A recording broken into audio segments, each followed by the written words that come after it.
Hi, and welcome to the screencast. My name is Andy, and today I'm going to talk about the web module of SIRIUS. We'll have a look at how to enable the built-in web server, how to use the provided system services, and how to provide your own content. In the last screencast, we already set up a tutorial project, and now we'll enhance this and enable the web module. Therefore, we'll add the sources of the web module.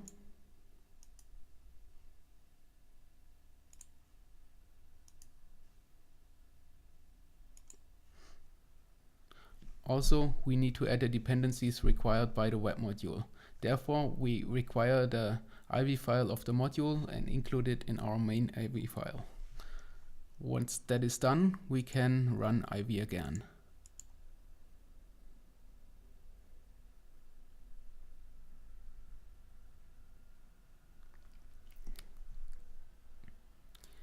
Now that IB has finished, we can recompile our project and run SIRIUS straight away. As you can see, even with the web module enabled, SIRIUS starts up pretty fast. Now that it's loaded, we can access it using a web browser. By default, SIRIUS is opening on port 9000, so we don't have conflicts with other applications. What I'm showing here is the web console, which provides a set of debug commands used to inspect the runtime.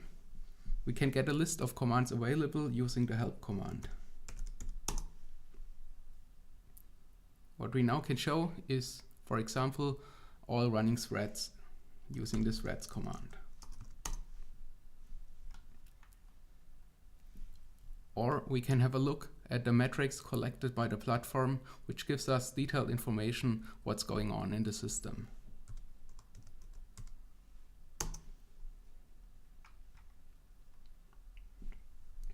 By default, each metric has one of 4 states, which are either gray, green, yellow, or red. What gray means is that a value is basically not very interesting because it's below a certain threshold. Green means that the subsystem behind this metric is active and doing its work as expected.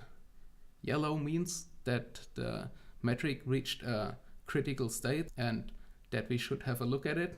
And red means that the metric is above a certain limit and there is probably something wrong going on. All the metrics are also available in a special page called state. And this will show us the interesting metrics. In our case, our hard drive is pretty full, so our system starts to warn about it that we're going to have trouble if we don't do something about it. Back to the console, we're now going to implement our own command, which will show us the uptime of the system. This can be quite handy if you're patching a system and you want to know if the patch has already been picked up by the servers. You can log into the console and check the uptime if the system has already restarted. To implement this command, we switch over to IntelliJ and create a class called uptime command.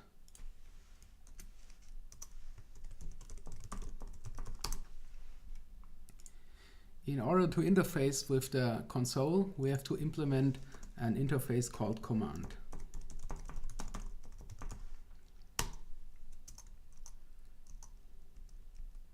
In order to have SIRIUS detect our class, we have to place a register annotation.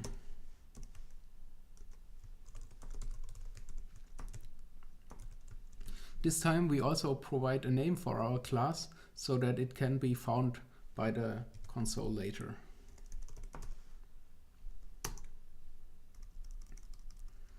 The name and the description will be showed if the user executes the help command. So we output our name here and a short description.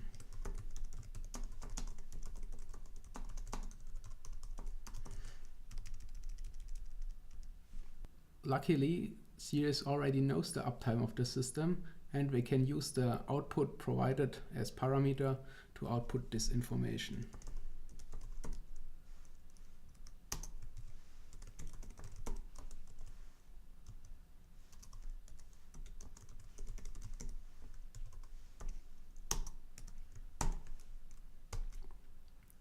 Once we have compiled our class, we can restart SIRIUS and go back to the console. Now our uptime command is available and we can execute it. Right now the uptime is output in milliseconds, which isn't very intuitive. Therefore, we use a conversion method provided. This is provided by the NLS class, which takes care of all native language support and language conversion tools. And we have a convert duration method. And we want to include the seconds, but not the milliseconds. All right, once that is compiled, we can re-execute our command. There we have it, nicely formatted uptime of the system. All right, now that we've seen the server in action, let's check out the inner workings of it and how you can provide your own content. The first and easiest thing you can do is provide static content. By default, everything in an assets directory will be just sent out via the web port. So we can create a directory and create a test file.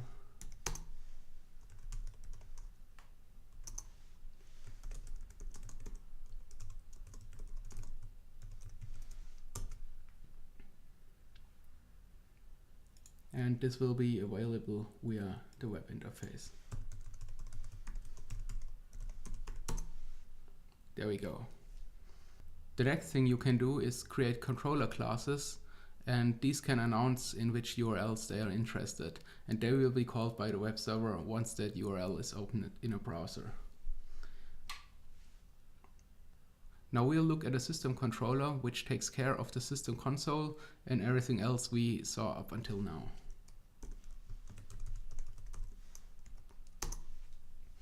As you can see, as always, it implements an interface and is registered for it, so that's picked up by SIRIUS. Also, some of the methods were add rooted annotations, which tell the systems in which URL we are interested in handling. As a parameter, we get a web context passed in, and this basically contains the request we are handling right now. So we could ask the request about its headers and everything else that's there. And what we'll normally do is send a response, and one of the most common cases is responding by invoking a template. As template language, the rhythm engine is used, which you can find on rhythmengine.org. It's not very widespread right now, but it's a very good and fast engine. It compiles all the templates down to Java code, so they're very efficient to use. We can have a look at the console template right now. These templates always reside in the resources directory in a subdirectory called view, and for our case, we place them in a subdirectory system as well. So what you can see here is a normal HTML page, and the only special thing is the add character, which is kind of the escape character, so that rhythm knows that we are interested in a template variable right here. Everything else is basically HTML and JavaScript here for the console. The only other thing we use is we're calling a web service, which creates a JSON response. And this is another built-in function of the web server, so we can create easily services which either speak JSON or XML. And we can have a look at a console service right here.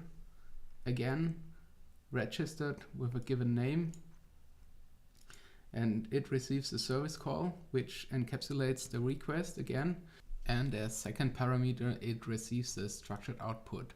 This is used to create either XML or JSON, so from our perspective they're both the same, and we can use them to create the result of the service. Now in our case the console is pretty simple.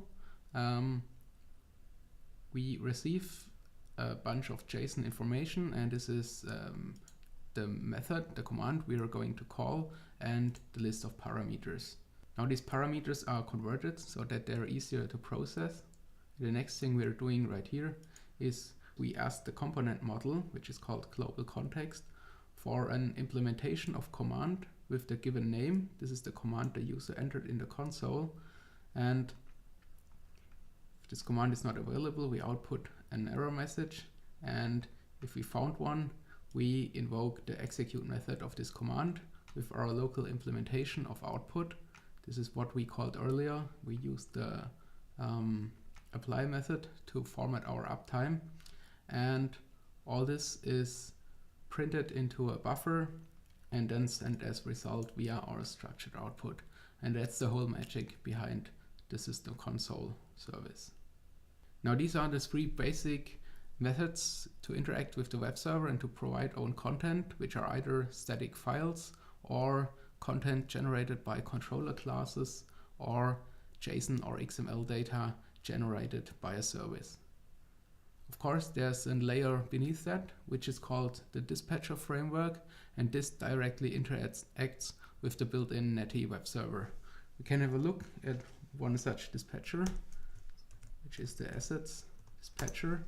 And of course, it's just, again, registered in the component model, so you could provide your own dispatchers, but you really have to know what you're doing, because blocking the web server's inner core is really a bad idea. So basically it's the best thing to rely on the dispatchers provided.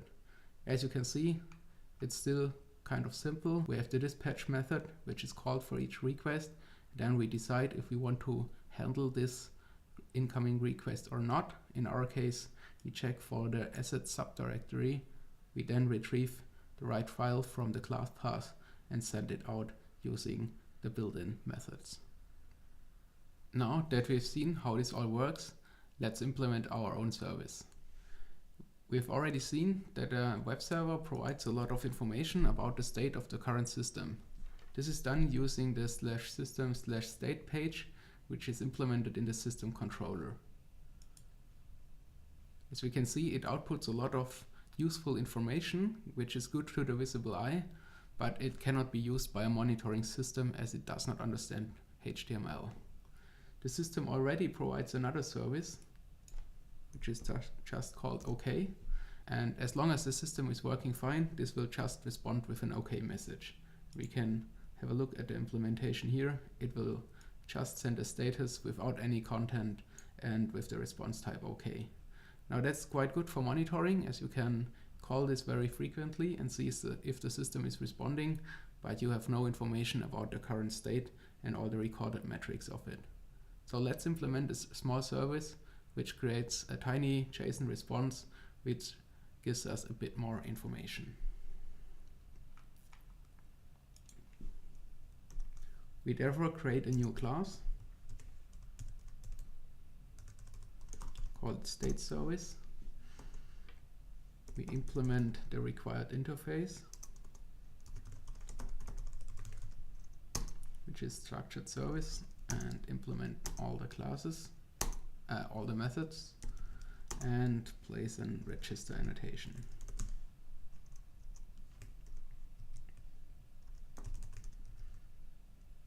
And let's call this system/state. Now this will not collide with the system state output of the system controller, because all services have their own subdirectory, which is called services, and then the protocol or the result language we want, and then the name of the service. And we'll see this in a minute. Now we always have to open and close our response properly.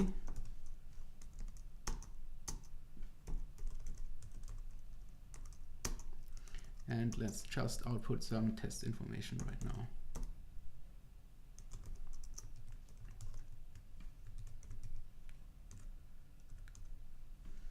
All right.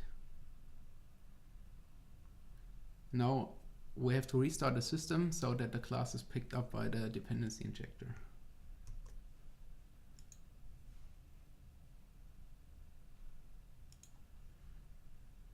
Again, starts straight away, and as I've said, we can call this service using service, then XML, and then the name, which was system/state. And there's our result in XML, and we can also have it as JSON. Now let's output some useful information.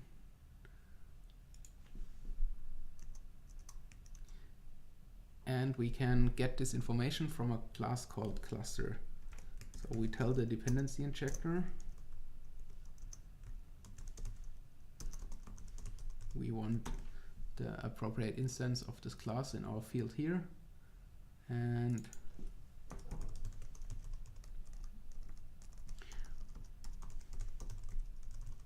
we can access the state of the local node using node state.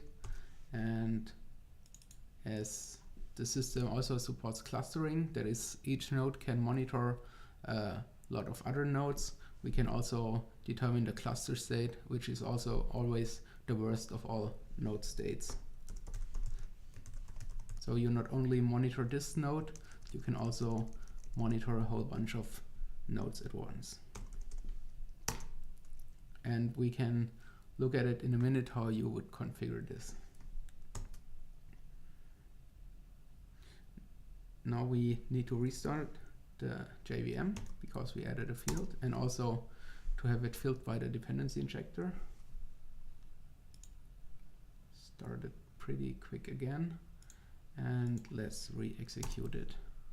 Now we see our state is green, and the cluster, which is in this case always the same, is also green.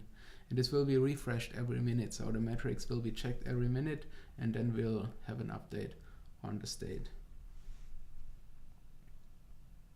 Now, as I've said, you can configure it to monitor a whole cluster of nodes, and you can also configure which are the upper and lower limits when you want to switch a metric to yellow or red. And all this is placed in the system configuration, and each module can provide its own configuration. In this case, it's the component-web.conf, and we can have a look at it. As you can see, here is the port configured, which is used by the web server, and there's a whole lot of other information and settings you could change. And right here we have all the limits. So we have always a limit below what it's considered gray, warning is the setting for yellow, and error is the setting for red, and a 0 means there is no setting for red. So in this case we monitor how many lines of logs are written per minute, and if there are too many logs we warn, but this will never be an error because there's no real error condition here. On the other hand, we monitor the file system usage in this case, and above 80% usage we consider this a bad situation, so we warn about it, and once it is reached 95%, this is gonna be an error because you'll run into trouble soon. Down here below you can see the cluster configuration, and if you have several nodes up, you can basically place a list here of nodes you want to monitor, and they'll communicate using the web port, so you don't have specific firewall settings or so.